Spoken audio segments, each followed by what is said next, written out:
nadagdagan ang malalaking gusaling sambahan ng Iglesia ni Cristo sa Visayas Region. Ito po ay nang matapos ang proyekto sa Bais City sa Negros Oriental.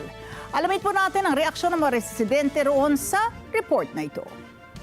Matapos italaga sa Panginoong Diyos ang gusaling sambahan ng lokal ng New Era sa San Carlos City, inabangan naman ng mga Negrense ang pagtatapos ng isa pang malaking sambahan, ang nasa lokal ng Bais City.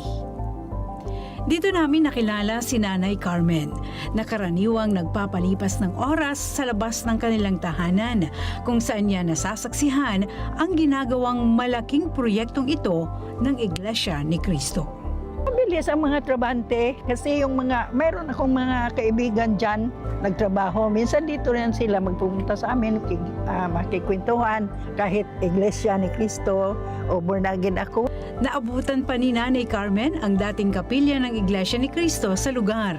Nung maliit pa yan, simbahan, nakapasok ako dyan. Ngayon, yung lumalaki talagang simbahan ninyo. Pagkagabi, bungga ang mga suga.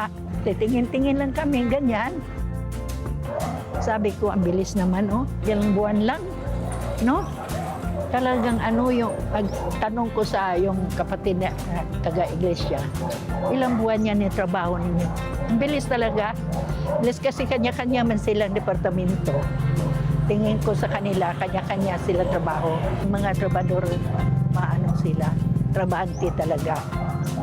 So, tinangon ko pa sila kung iglesia rin kayo. And, oo.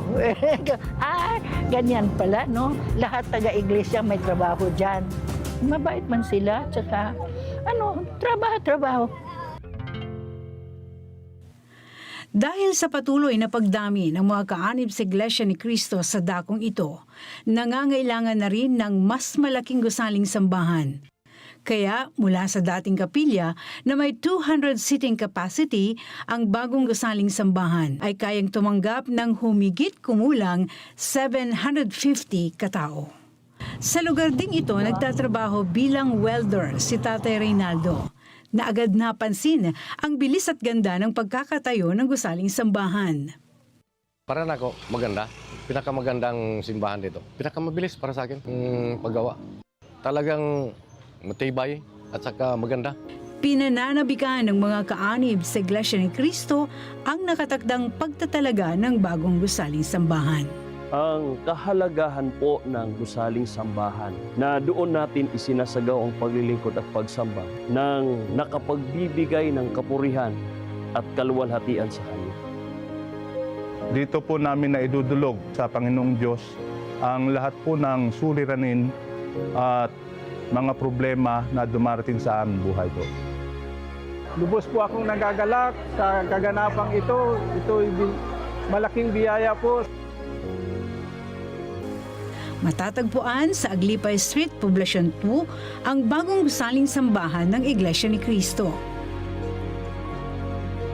Ang pagtatalaga sa Diyos ng bagong sambahan ay pinangunahan ng kapatid na Arnel Canicosa, ministro ng Ebanghelyo at kasalukuyang presidente ng Iglesia ni Cristo School for Ministers. Karagdagang inspirasyon naman para sa mga kaanib sa Iglesia ni Cristo ang bagong sambahan na inihandog sa Diyos. Sa pangunguna ng tagapamahalang pangkalahatan ng Iglesia ni Cristo, ang kapatid na Eduardo V. Manalo, tuloy-tuloy ang pagpapagawa at pagpapatayo ng mga bagong gusaling sambahan. Dito sa Visayas Region, may 2 pang malalaking gusaling sambahan na malapit nang matapos, ang nasa Cordova, Cebu at sa Panglao, Bohol. Yung kayagan ng aming pagmamahal at pag-ibig sa ating Panginoong Diyos ay sa pamamagitan po ng pagtupad sa kanyang mga utos.